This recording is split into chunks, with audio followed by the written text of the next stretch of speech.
Hello everyone, welcome to Vastranjali creations. పక్కన screen పైన పాపది పిక్చర్ వస్తుంది కదండి. ఆ డ్రెస్ డిజైన్ చేయంగా ఫ్యాబ్రిక్ ఉంది. సో ఆ ఫ్యాబ్రిక్ తోటే ఇంకొక సెట్ని డిజైన్ చేశాను. అదే trouser pant and blazer. So దానిలో ట్రౌజర్ ప్యాంట్ ఎలా కట్ చేయాలి, ఎలా స్టిచ్ చేయాలి విత్ ఎలాస్టిక్ అండ్ పాకెట్స్ తోటి మీకు ఈ వీడియోలో చూపిస్తాను. ఫస్ట్ వచ్చేసి లైనింగ్ క్లాత్ మీద ట్రౌజర్ ప్యాంట్ని మార్కింగ్ చేసుకుందాము. దానికోసం ముందుగా లైనింగ్ క్లాత్ని ఇలా అడ్డంగా కాకుండా నిలువుగా ఫోల్డ్ చేసుకోండి. వీడియోలో చూపించినట్టుగా ఫోల్డింగ్ చేసుకోండి. ఓపెనింగ్ అనేది నాకు ఆపోజిట్లో ఉందండి, ఫోల్డింగ్ నా వైపు ఉంది. ఫోల్డ్ చేసిన తర్వాత పైన హెచ్చు తగ్గుల కోసం ఒక స్ట్రెయిట్ లైన్ని డ్రా చేసుకోవాలి. ఇక్కడ నుంచి లెంత్ని మార్కింగ్ చేసుకోవాలి. సో లెంత్కి ముందు బెల్ట్ని మార్కింగ్ చేస్తున్నాను. పైనుంచి బెల్ట్ 2.5 ఇంచుల వరకు మార్కింగ్ చేసేసుకొని ఒక స్ట్రెయిట్ లైన్ని డ్రా చేసుకోవాలి. బెల్ట్ అనేది ప్యాంట్లోనే ఇంక్లూడెడ్ అయి కట్ చేస్తున్నాను. దీన్ని విడిగా స్టిచ్చింగ్ ఏం చేయట్లేదు కాబట్టి ఎక్స్ట్రా బెల్ట్ కొలత మైనస్ చేసేసుకోవాలి. ఇక్కడ నుంచే మైనస్ చేసి ఇక్కడ నుంచి లెంత్ తీసుకోవాలి. లెంత్ 30 ఇంచెస్ కాబట్టి బెల్ట్ దగ్గర నుంచి 30 ఇంచెస్ ఎక్కడి వరకు వచ్చిందో చూసుకొని అక్కడి వరకు స్ట్రెయిట్ లైన్ని డ్రా చేస్తున్నాను. సో ఇక్కడ 30 ఇంచెస్కి స్ట్రెయిట్ లైన్ డ్రా చేసి కింద ఎక్స్ట్రా ఒక 1 ఇంచ్ తీసుకుంటున్నాను, ఫోల్డ్ చేసి ఎడ్జెస్ని స్టిచ్ చేయడం కోసం. ఎంత మార్కింగ్ చేసిన దగ్గర నుంచి ఇలా ఫోల్డ్ చేసేసుకుంటే మనకి ఇందులో 2 పీసెస్ వస్తాయి. సో ఫ్రంట్ బ్యాక్ 2 పీసెస్ని ఇక్కడ డ్రా చేసుకోవచ్చు. అయితే ఇక్కడ 2 కలిపి ఒకేసారి డ్రా చేయకూడదు, కట్ చేయకూడదు. ముందుగా ఫ్రంట్ పార్ట్ని కట్ చేసుకోవాలి. ఫ్రంట్ పార్ట్ని మార్కింగ్ చేసి కట్ చేసి తర్వాత బ్యాక్ పార్ట్ని కట్ చేసుకోవాలి. ఎందుకు ఏంటనే వీడియో చూడండి, మీకు అర్థమవుతుంది. So back part front part కన్నా పొడవు విషయంలో ఒక 2 ఇంచులు ఎక్స్ట్రా ఉండేటట్టుగా తీసుకోండి. అది ఎందుకనేది కూడా నేను మీకు ఎక్స్ప్లెయిన్ చేస్తాను. సో ఇప్పుడు ఫ్రంట్ పార్ట్ మార్కింగ్ ఎలా చేయాలి, లెగ్త్ అనేది చూపిస్తాను. ఫస్ట్ బెల్ట్ కోసం 2.5 ఇంచులు మార్కింగ్ చేసాం కదా, అది ఇక్కడ చూపిస్తున్నాను చూడండి. ఇది ఇంక్లూడెడ్ అనమాట, అంటే డైరెక్ట్ ఫ్యాబ్రిక్లోనే రన్నింగ్ వచ్చేసి ఫోల్డ్ చేసేస్తాం. సో మనం ఎక్స్ట్రా బయట తీసి పెట్టేది అది వేరే మెథడ్ ఉంటుంది. ఇందులో ఇంక్లూడెడ్ కాబట్టి ఫస్ట్ బెల్ట్ కోసం మైనస్ చేసి అక్కడ నుంచి లెంత్ తీసుకున్నాం. సో ఇక్కడ నుంచి లెగ్ సంబంధించి మార్కింగ్ చేద్దాం. ఇక్కడ వెస్ట్ కొలత వచ్చేసి హిప్ను బేస్ చేసుకొని మార్కింగ్ చేసుకోండి. హిప్కి ఒక 3 నుంచి 6 ఇంచుల వరకు లూజ్ని యాడ్ చేసి దాన్ని డివైడెడ్ బై 4 చేసి ఎంతైతే వచ్చిందో అది ఇక్కడ మార్కింగ్ చేసుకోండి. నాకు 10 ఇంచెస్ వచ్చింది, నేను 10 ఇంచెస్ మార్కింగ్ చేశాను. అలాగే క్రోచెట్ కూడా హిప్కి 3 ఇంచులు ఎక్స్ట్రా యాడ్ చేసి డివైడెడ్ బై 3 చేసి ఎంతైతే వచ్చిందో అందులో రౌండ్ ఫిగర్ని మార్కింగ్ చేయండి. నాకు 10 ఇంచెస్ వచ్చింది, నేను 10 ఇంచెస్ని ఇక్కడ మార్కింగ్ చేస్తున్నాను. ఇప్పుడు వీటిని రెండింటిని స్ట్రెయిట్ లైన్ డ్రా చేసేసి ఇక్కడ క్రోచెట్ షేప్ కోసం చిన్న సైజ్ కాబట్టి 1.5 ఇంచులు ఇస్తున్నానండి. పెద్ద సైజ్ అయితే 2 నుంచి 3 ఇంచుల వరకు ఎక్స్ట్రా యాడ్ చేసుకొని అక్కడ షేప్ చేసేసుకోవాలి. సో అక్కడ షేప్ మార్కింగ్ చేసాం కదా, అక్కడ నుంచి సెంటర్లో స్ట్రెయిట్ లైన్ డ్రా చేయాలి. స్ట్రెయిట్ లైన్ డ్రా చేశాక ఇక్కడ నుంచి మళ్ళీ మిడ్ పాయింట్ తీసుకోవాలి. సో ఈ మిడ్ పాయింట్కి ఎంత డిస్టెన్స్ అయితే వచ్చిందో అంతే డిస్టెన్స్ పైన వెస్ట్ వైపు అండ్ కింద యాంకిల్ వైపు మార్కింగ్ చేసేసుకోవాలి. ఇలా మార్కింగ్ చేసుకున్న తర్వాత ఇప్పుడు ఈ సెంటర్ పాయింట్స్ని కలుపుతూ ఒక లైన్ని డ్రా చేసుకోవాలి. పైన పాయింట్ వచ్చేసి డాట్ కోసం వదిలేస్తున్నాను. కింద యాంకిల్ దగ్గర యాంకిల్ లూస్లో రెండో భాగం 5 ఇంచులు వచ్చింది నాకు. సో ఈ 5 ఇంచుల్ని లైన్ నుంచి అటు హాఫ్ ఇటు హాఫ్ వచ్చేటట్టుగా మార్కింగ్ చేశాను. ఇప్పుడు ఈ సెంటర్ లైన్లో మిడ్ పాయింట్ తీసుకొని ఇక్కడ కింద ఇచ్చిన యాంకిల్ లూస్కి ఒక 1 ఇంచ్ ఎక్స్ట్రా యాడ్ చేసుకోవాలని, అటువైపు 1 ఇంచ్ ఇటువైపు 1 ఇంచ్ అంటే 3 ఎక్స్ట్రా యాడ్ చేసుకొని మార్కింగ్ చేసేసుకోవాలి. ఇప్పుడు క్రోచెట్ దగ్గర ఇలా కర్వ్ షేప్ని డ్రా చేసేసుకుంటున్నాను. సో ఇలా పాయింట్స్ అన్నీ మార్కింగ్ అయిపోయాయి కదా, ఇప్పుడు దీనికి షేప్ కోసం ఇలా కర్వ్ స్కేల్ని అయితే యూస్ చేస్తున్నాను. అలానే ఫ్రీ హ్యాండ్ కూడా చేసుకోవచ్చు. కర్వ్ షేప్ స్కేల్ ఉంటే కనుక కర్వ్ షేప్ స్కేల్తో డ్రా చేసుకోండి. పాయింట్స్ అన్నిటిని ఈ విధంగా పెట్టి మ్యాచ్ చేసుకుంటూ డ్రా చేసుకోవాలి. ఇక్కడ మీకు ప్యాంట్ షేప్ అర్థమైపోయింది కదా. సో ఇప్పుడు ఫ్రంట్ పార్ట్ని అయితే మనం మార్కింగ్ చేసేసుకున్నాం. ఇలా అంతా మార్కింగ్ అయిన తర్వాత ఇప్పుడు అటువైపు ఇటువైపు ఒక 1 ఇంచ్ ఎక్స్ట్రా మార్కింగ్ చేసేసుకోవాలి మార్జిన్ కోసం. ముందు ఎగ్జాక్ట్గా మార్కింగ్ చేసిన తర్వాత అటువైపు ఇటువైపు ఒక 1 ఇంచ్ వచ్చేటట్టుగా మార్కింగ్ చేసేసుకోవాలి. సో వీడియోలో చూపించినట్టుగా మార్కింగ్ చేసుకొని షేప్ని డ్రా చేసుకోండి. ఫ్రెండ్స్, ఇక్కడ ఒక చిన్న రిక్వెస్ట్ అండి. సో ఎవరైతే ఫస్ట్ టైం ఛానల్ని చూస్తున్నారో దయచేసి సబ్స్క్రైబ్ చేసుకోండి అండ్ వీడియో నచ్చినట్లయితే లైక్ చేయండి. మీకు ఏమైనా డౌట్స్ ఉంటే కింద కమెంట్ చేయండి, నేను ఆన్సర్ చేస్తాను. ఒకవేళ కస్టమైజేషన్ అలా ఇంట్రెస్ట్ ఉంటే కనుక స్క్రీన్ షాట్ తీసుకొని మీరు నన్ను ఇన్స్టాగ్రామ్లో మెసేజ్ చేయొచ్చు అనమాట. సో ఈ విధంగా కాంటాక్ట్ అవ్వండి. సో ఇక్కడ ఫ్రంట్ పార్ట్ కట్ చేసాం కదా, దీన్ని బ్యాక్ పార్ట్ మీద ప్లేస్ చేయాలి, ఫ్యాబ్రిక్ మీద ప్లేస్ చేసి కట్ చేసుకోవాలి. సో యాజ్ ఇట్ ఈస్ కాకుండా క్రోచెట్ వైపు నుంచి ఒక 2 ఇంచెస్ ఎక్స్ట్రా ఉండేటట్టుగా, వీడియోలో మార్కింగ్ చేస్తున్నాను చూడండి, అలా 2 ఇంచెస్ ఎక్స్ట్రా ఉండేటట్టుగా మార్కింగ్ చేసుకొని షేప్ చేసుకోవాలి. అలాగే కింద క్రోచెట్ నుంచి కిందికి ఒక 1 ఇంచ్ ఎక్స్ట్రా ఉండేటట్టుగా మార్కింగ్ చేసుకోవాలి. ఇలా మార్కింగ్ చేసుకొని ఇంకా యాజ్ ఇట్ ఈస్ ఫ్రంట్ ఎలా ఉందో అదే విధంగా కట్ చేసేసుకోవాలి. ఇక్కడ 2 పీసెస్ని నేను కట్ చేసేస్తాను. 4 పీసెస్ వచ్చాయి ఇప్పుడు ఇందులో. ఇప్పుడు లైనింగ్ కట్ చేసాం కదా, దాన్ని మెయిన్ ఫ్యాబ్రిక్ మీద ప్లేస్ చేసి కట్ చేసుకోవాలి. సో ఇక్కడ మెయిన్ ఫ్యాబ్రిక్కి కింద బార్డర్ వచ్చింది. సో ఈ బార్డర్ని అయితే రిమూవ్ చేసి పైన ఉన్న పీస్ని మాత్రమే నేను తీసుకుంటున్నాను. ఈ విధంగా ప్లేస్ చేసి 4 పీసెస్ని కట్ చేసేసుకోవాలి. బ్యాక్ 2 పీసెస్, ఫ్రంట్ 2 పీసెస్, టోటల్గా 4 పీసెస్ని ఇదే విధంగా పెట్టేసి లైనింగ్ని పెట్టేసి తీసేసుకోవాలి. ఇప్పుడు దీన్ని ఎలా స్టిచ్ చేయాలంటే ఇదిగోండి వీడియోలో చూపించినట్టుగా లైనింగ్ని ప్లేస్ చేశాను కదా, సేమ్ అదే విధంగా స్టిచ్ చేసుకోవాలి. అంటే మెయిన్ ఫ్యాబ్రిక్ యొక్క బ్యాక్ రాంగ్ సైడ్ లైనింగ్ని ప్లేస్ చేసి చుట్టూ జాయిన్ చేసేసుకోవాలి. ఫ్రంట్ బ్యాక్ 4 పీసెస్ని ఇదే విధంగా కట్ చేసి స్టిచ్ చేసేసుకోవాలి. సో ఇలా స్టిచ్ చేసుకున్న తర్వాత ఇప్పుడు పాకెట్ని ఎలా అటాచ్ చేయాలి, ఎలా కట్ చేయాలి చూద్దాం. పాకెట్ కోసం నేను మిగిలిపోయిన ముక్కలన్నిటిని ఇలా జాయిన్ చేసి స్టిచ్ చేసేసాను. సో ఫోల్డింగ్ చేసుకొని మీకు కొలత చూపిస్తాను చూడండి ఎంతవరకు వచ్చిందో. సో ఇది ఫోల్డింగ్ పైన ఫ్రీగా మన చేయి పెడితే పట్టేంతగా ఉండాలన్నమాట. ఇలా మనం చేయి పెడితే పాకెట్లో పట్టేటట్టుగా ఉండాలి. 6 ఇంచెస్ ఉంది అండ్ లెంత్ వచ్చేసి 9 ఇంచెస్ ఉంది. సో ఇప్పుడు దీన్ని ఏం చేయాలంటే స్ట్రైట్గా కట్ చేసేసుకోవాలి. కింద అటు ఇటు హెచ్చు తగ్గులు ఉన్నాయి కదా, వాటిని అంతా కూడా ఎడ్జెస్ వెంబడి నీట్గా కట్ చేసేసుకోవాలి. 3 సైడ్స్ అదేవిధంగా నీట్గా కట్ చేసుకున్న తర్వాత ఫైనల్గా ఎంతైతే కొలత వస్తుందో దాంతో స్టిచ్ చేస్తున్నాను. ఇక్కడ చిన్న పాకెట్టే కాబట్టి ఈజీగా ఈ సైజ్ సరిపోతుంది. ఎంత అంటే ఇక్కడ చూడండి, ఇది 8 ఇంచెస్ ఉంది. ఓకే, కింద ఒక 1/2 ఇంచు పైన ఒక 1/2 ఇంచ్ వదిలేసి 6 ఇంచెస్ గ్యాప్ పెడితే సరిపోతుంది.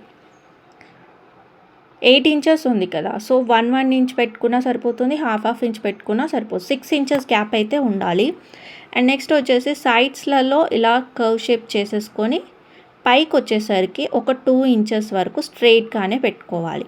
ఓకే, ఈ గ్యాప్ని చూడండి, చేయి పెట్టి మార్కింగ్ చేస్తున్నాను చూడండి, సేమ్ అదే విధంగా ఆ గ్యాప్ 2 ఇంచెస్ ఉండాలి. పాకెట్ లోపలికి ఇలా హ్యాండ్ ఫ్రీగా వెళ్ళాలి.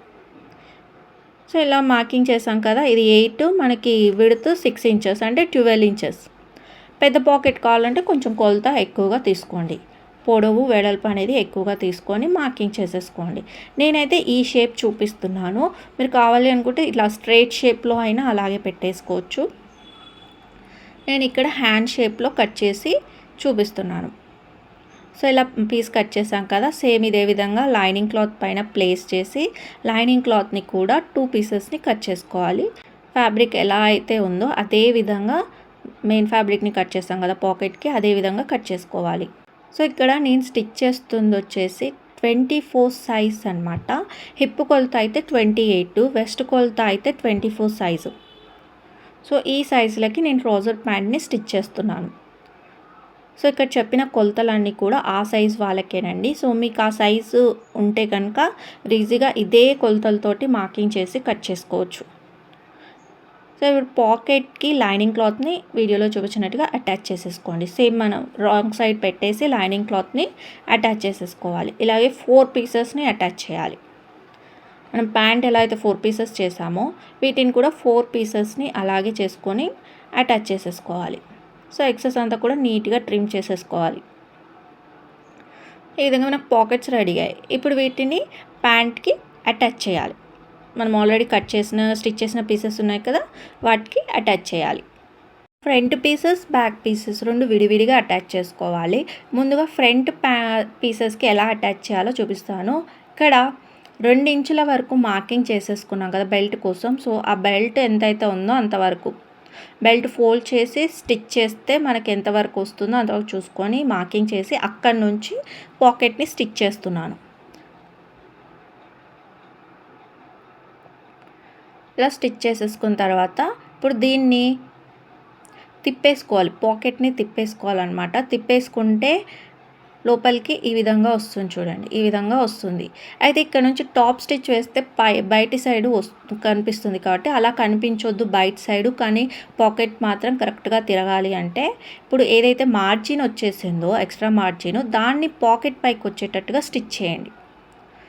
ఇలా చేసినప్పుడు పాకెట్ లోపలికి ఈజీగా ఫిక్స్డ్గా కూర్చుంటుంది అండ్ బయటి వైపు మనకు స్టిచ్ కనిపించదు.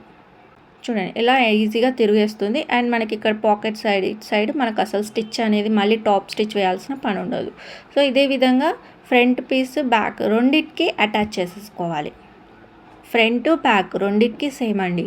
ఫ్రంట్ సైడ్ సేమ్ పద్ధతి, బ్యాక్ సైడ్ సేమ్ పద్ధతి. బెల్ట్కి ఎంత అయితే వదిలేసామో అంతవరకు మార్కింగ్ చేసుకొని అక్కడి నుంచి ఇలా స్టిచ్ చేసుకోవాలి. సో మీరు బెల్ట్ ఫోల్డ్ చేసి స్టిచ్ చేసినప్పుడు ఈ పాకెట్ అనేది ఆ బెల్ట్ లోపలికి వెళ్ళిపోతుంది. అది కూడా మీకు వీడియో చూడండి, స్కిప్ చేయకుండా కనిపిస్తుంది. సో ఇలా స్టిచ్ చేసిన తర్వాత ఇప్పుడు ఫ్రంట్ పార్ట్ క్రోచెట్ని జాయిన్ చేసుకుందాం. 2 ఫ్రంట్ పీసెస్ని తీసేసుకొని క్రోచెట్ వైపు ఇలా ప్లేస్ చేసి ఎలా అయితే షేప్ చేసామో అదే విధంగా స్టిచ్చింగ్ చేసుకోవాలి. 1/2 ఇంచు స్టిచ్చింగ్ కోసం వదిలేసుకొని 1/2 ఇంచ్ మీదకి వెళ్ళి స్టిచ్చింగ్ చేసేసుకోవాలి. సేమ్ ఇదే విధంగా బ్యాక్ పార్ట్కి కూడా చేయాలి. బ్యాక్ పార్ట్కి కూడా రెండింటిని ఇలాగే జాయిన్ చేసేసుకోవాలి.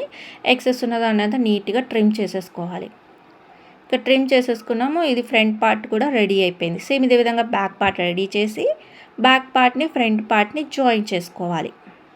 ఇదిగోండి బ్యాక్ పార్ట్ కూడా రెడీ అయిపోయింది కదా. సో దీని మీద ఇప్పుడు ఫ్రంట్ పార్ట్ని ప్లేస్ చేసి అటాచ్ చేస్తా. సైడ్ ఫిట్టింగ్ చేసేసుకుంటాం. ఇదిగోండి ఇలా ప్లేస్ చేసేసుకోవాలి. పాకెట్స్ అనేవి 2 ఇలా బయటికి రావాలి. 2 మెయిన్ ఫ్యాబ్రిక్స్ ఒకదాని మీద ఒకటి వచ్చినట్టుగా ప్లేస్ చేసుకొని వీడియోలో చూపించినట్టుగా ఇప్పుడు స్టిచ్ చేయండి. సో ఇప్పుడు స్టిచ్చింగ్ వచ్చేసి బెల్ట్ దగ్గర నుంచి పై నుంచి యాస్టిస్గా స్టిచ్చింగ్ చేసుకుంటూ రావాలి. సో ఇక్కడ మనం పాకెట్ ఎక్కడైతే అటాచ్ చేసామో అక్కడ వరకు స్టిచ్ చేసేసి పాకెట్ నుంచి స్టిచ్ చేసుకుంటూ రావాలి. సో ఎలా మనం డ్రెస్ని ఎలా అయితే ప్లేస్ చేసామో అదే విధంగా ఇలా మొత్తం అంతా కూడా స్టిచ్ చేసుకుంటూ రావాలి. ఇక్కడ పాకెట్ స్టిచ్ చేసేసాం కదా. సో ఇప్పుడు కిందికి డైరెక్ట్గా యాంకిల్ లెంత్ వరకు స్ట్రైట్ స్టిచ్ చేసేసుకోవాలి. సో ఇదే విధంగా అటువైపు కూడా చేయాలి.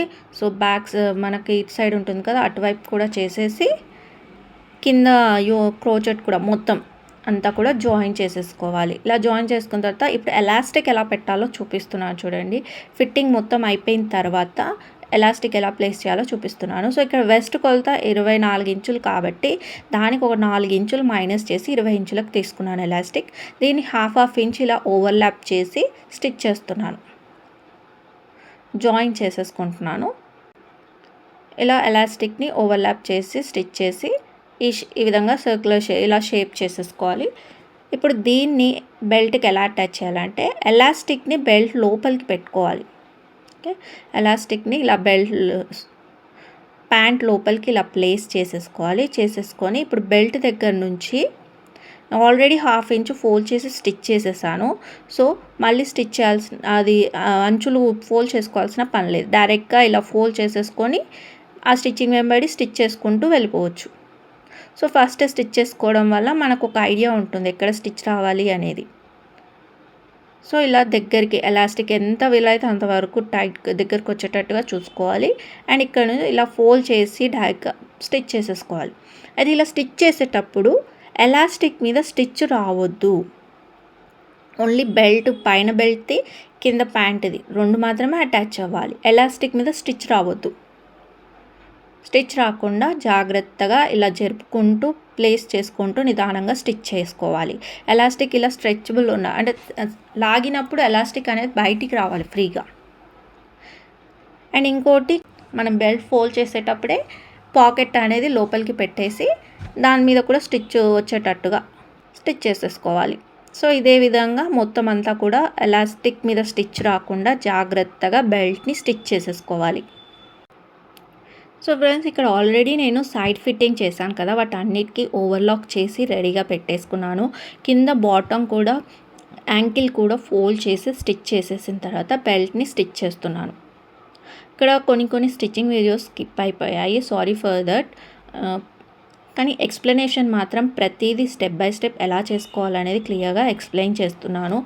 మీకు ఎక్స్ప్లెనేషన్ అయితే అర్థమైంది అనుకుంటాను. అర్థమైతే కనుక ప్లీజ్ లైక్ చేయండి అండ్ ఏమైనా డౌట్స్ ఉంటే కింద కమెంట్ చేయండి. సో ఎలాస్టిక్ అంతా ఇలా స్టిచ్ చేశాక ఇప్పుడు నెక్స్ట్ ఎలాస్టిక్ మీద స్టిచ్ వచ్చేటట్టుగా ఈ విధంగా ఎలాస్టిక్ని ఇలా పెట్టి అటువైపు ఇటువైపు 2 సైడ్స్ ఇలా స్ట్రెచ్ చేయాలి. ఒక కొలతలాగా పెట్టుకొని స్ట్రెచ్ చేసి లాగేస్తూ స్టిచ్ చేసుకోవాలి. ఇదిగోండి ఇలా స్ట్రెచబుల్ ఉంటుంది. అండ్ ఎలాస్టిక్ ప్యాంట్ వేసినప్పుడు ఎలాస్టిక్ అనేది ఫోల్డ్ అవ్వకుండా ఉంటుంది. అలా ఫోల్డ్ అవ్వద్దు అంటే ఖచ్చితంగా మనం 2 స్టిచ్చెస్ అయితే ఎలాస్టిక్ మీద వచ్చేటట్టుగా వేసుకోవాలి. సో ఫస్ట్ స్టిచ్ ఇప్పుడు ఇలా వేస్తున్నాను. దీన్ని లాగేసుకొని ఇలా స్ట్రెచబుల్గా వేసేసుకోవాలి. స్ట్రెచ్ చేసి అటువైపు ఇటువైపు గట్టిగా లాగేసుకొని ఇలా స్టిచ్ చేయాలి. సేమ్ ఇదే విధంగా ఎలాస్టిక్ యొక్క ఇంకో కింది వైపు కూడా చేసుకోవాలి.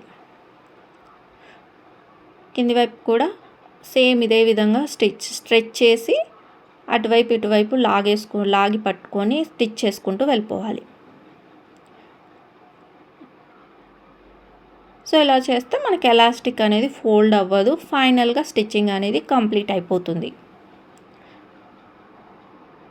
సో ఫ్రెండ్స్, ఇలా స్టిచ్ చేయడం వల్ల ఎలాస్టిక్ తోటి విత్ పాకెట్స్ మనకి ట్రౌజర్ ప్యాంట్ అనేది రెడీ అయ్యిద్ది.